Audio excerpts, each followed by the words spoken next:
السلام علیکم الګ عاشر خان څنګه لې خې ته څنګه خې چلې بای تاسو خو خوشاله غونډه کې ادم سره وړي تاسو چت کې تاسو وخه ماشاءالله ماشاءالله بای دا ټاپیانی دي دا پس خوشاله کیږي قاعده ختم کړی دا ها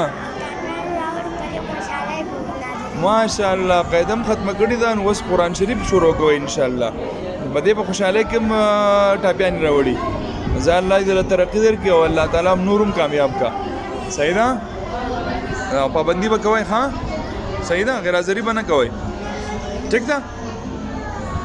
جدا اوس تقسیم کې کنه ځا په دې ملګرو یو تقسیم کې شابه دې ورکه پاسه شابه